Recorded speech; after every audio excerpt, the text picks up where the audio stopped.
Hey everyone! Welcome to the channel. So let's be honest. Excel can be like that annoying coworker who never stops talking and always has too many questions. But don't worry, I'm here to help you make sense of all those cells and formulas, and maybe even have a little fun with it. Yes, fun and Excel in the same sentence. Who knew, right? This channel is all about making Excel less daunting for anyone who's using it daily. We're diving into examples that actually matter, especially if you're in contracting, project management, or any role where Excel feels like your second language. No more generic tutorials that leave you more confused than when you started. We're tackling real-world scenarios that will make your work life way easier. And hey, I want to hear from you.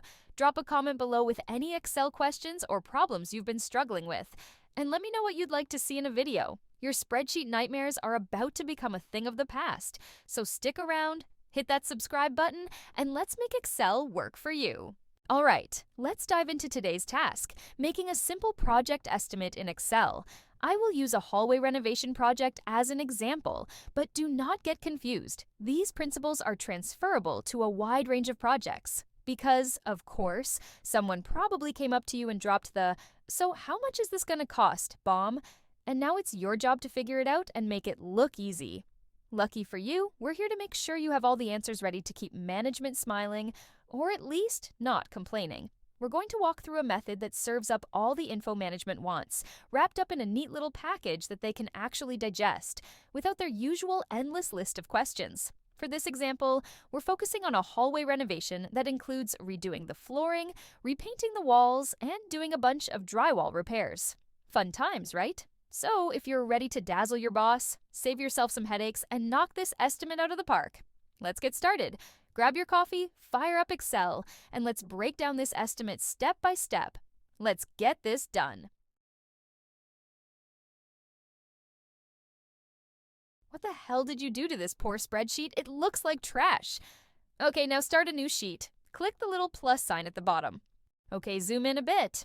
Now, first thing to do is to make a list of tasks of everything that needs to be done to get the project complete. Let's start with the flooring tasks.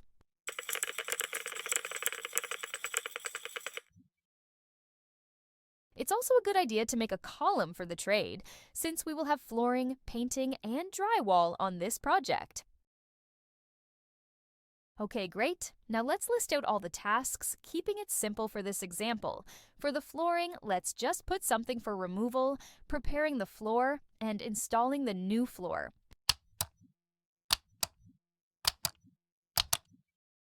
Okay, you are filling out that table. Let me tell you a straight-fire Excel tip.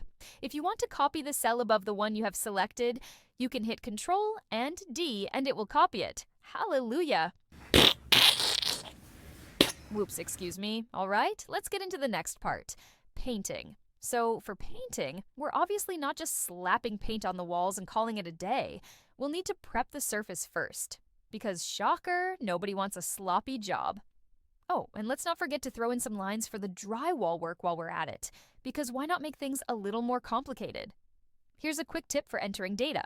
You can highlight all the cells where you want to type the same thing. Type it into one cell, then hit Control plus Enter. Boom. Excel just pasted the same thing into all those cells like the obedient little helper it should be. No more typing the same thing over and over again. Once you've got all your tasks listed, you know, the fun stuff, it's time to move on to the next column, the quantity column. This is where we'll start putting numbers and units to all the tasks. Because if there's one thing management loves, it's seeing quantities next to every little thing. So let's keep them happy and get those numbers down. All right, let's talk UOM. That's unit of measure for anyone not fluent in Excel speak. And just so we're all on the same page, I'm pulling these numbers straight out of that magical place we don't talk about. You know the one. Same goes for the UOM per man-hour rates I will be using in this example for all the tasks we're dealing with in this video. Basically, I'm working with what I've got, and so should you.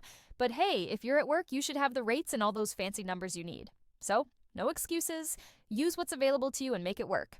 Let's keep things moving and get those numbers where they need to be. Oh man, those tacos are doing their thing. Okay, here is a good chance to practice the Control Enter thing we talked about. In the unit column, try highlighting everything, typing SF for square feet, and then hitting Control Enter. All right, let's break down this whole man-hour factor thing, because if you're dealing with project estimates, you're definitely going to run into it. So, what exactly is a man-hour factor? It's basically the number that tells you how much work one person can get done in an hour. It's expressed as units per man-hour, meaning how many of something can one person do in an hour. It's all about quantifying the work so you can actually plan and budget properly, instead of just guessing and hoping for the best. So, when you see those man-hour factors, remember, it's all about measuring work efficiency and making sure you're not expecting miracles in your spreadsheet, because newsflash, they're not happening. Maybe guessing it will take one guy an hour to remove only 10 square feet per hour is overly conservative, but whatever, let's use it for this example. Yeesh, just plug in whatever numbers pop into your head. Totally kidding, but not really. Now, let's figure out how many man-hours we're going to need for this whole project. To get the total man-hours, we're going to divide the total quantity by the units per hour for that task. Once we have the formula for the first row, we can copy the formula and paste it in all the other cells to get total man-hours for every task. Why? Because believe it or not, this is just middle school math coming back to haunt you. Remember dividing fractions?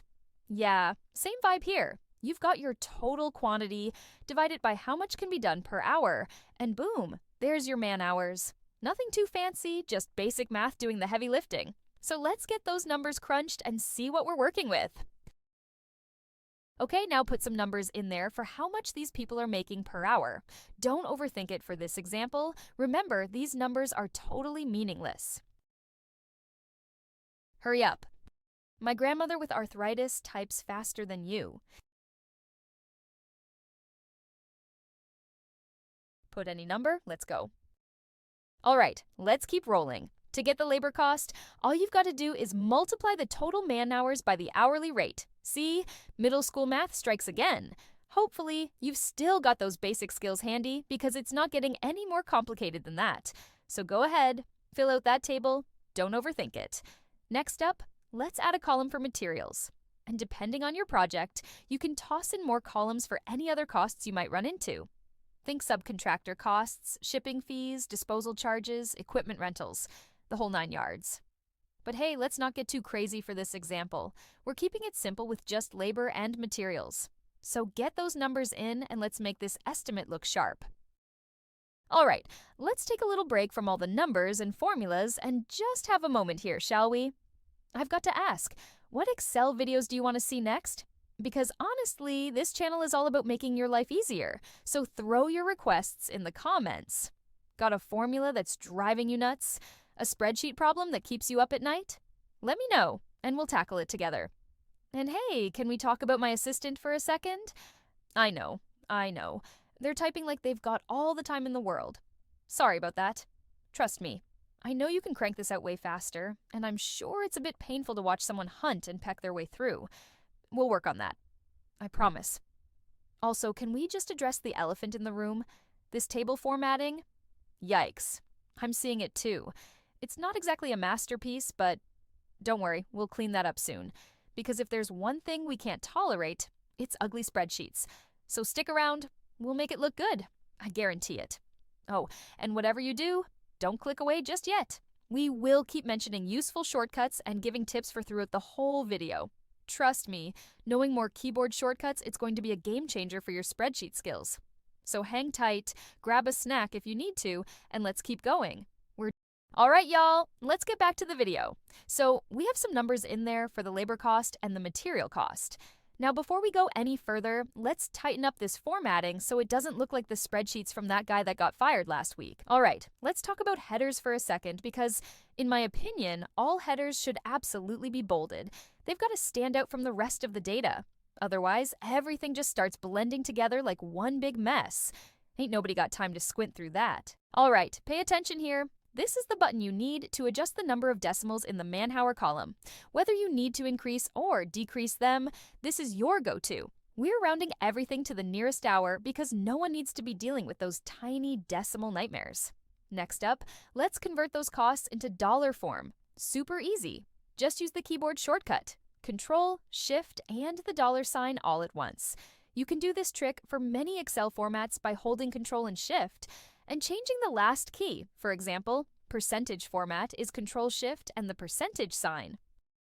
All right, let's dive into the glorious world of total costs, because this is where things really start to matter. Here's the deal. Every single line should have a total cost, and I mean every line. We're talking total material cost, total labor cost, total cost per task. Every little thing gets a number. Why? Because there's nothing worse than standing in a meeting while your boss looks you dead in the eyes and asks, "How much is this specific thing going to cost?" And you don't know. Now, you don't want to be that person fumbling around, trying to add numbers in your head, mumbling something like, "Well, the material cost plus the labor cost, no. You need to have that total ready to go front and center so you can confidently throw out the answer like a pro. Your goal here is to have totals everywhere, not because you're obsessive, though a little obsession helps, but because it makes you look like you've got it all under control. Total cost for materials? Check. Total for labor? Check. Total cost per task? You bet. When everything has a total, you're basically handing management a cheat sheet. They don't have to dig, ask a million questions, or sit there trying to do mental math. Because let's be honest, that's not their strong suit. So do yourself a favor. Make sure you've got those totals on every line. The more, the better. Think of it as insurance against looking clueless. And when you walk into that meeting and they ask, "How much is this going to cost?" you can just smile, point to the total, and watch them nod in approval, instead of saying something like, "Well, labor is $5,600 and materials is $2,459-ish before tax plus shipping," etc. You get the point. Put totals in your gosh darn tables, people. All right, let's wrap this up. First off, let's take a look at this table we've been working on. Quick critique. See those vertical total costs? Yeah, those could use a little light gray highlight just to make them pop and keep things looking sharp. It's a small detail, but trust me, it makes a difference because we're not here for half-baked formatting. And oh boy, let's talk about the man-hours column for a second. Whoever put this together is going to get absolutely wrecked if anyone asks, "Hey, what's the total man-hours for this project?" Why? Because they totally forgot to sum the man-hours column. Big oops. You can't just leave your numbers hanging like that. It's like leaving a door half open, messy, and just waiting for someone to walk into it. So, heads up, always sum your totals. Don't be that person standing there without an answer. All right, that's it for today. Make sure to double-check your work, tidy up those tables, and of course, drop any questions or video requests in the comments. Let's keep making Excel less of a headache, one neatly formatted, totally accurate spreadsheet at a time. Don't forget to like, subscribe, and hit that bell so you don't miss any tips and tricks coming your way. See you in the next one.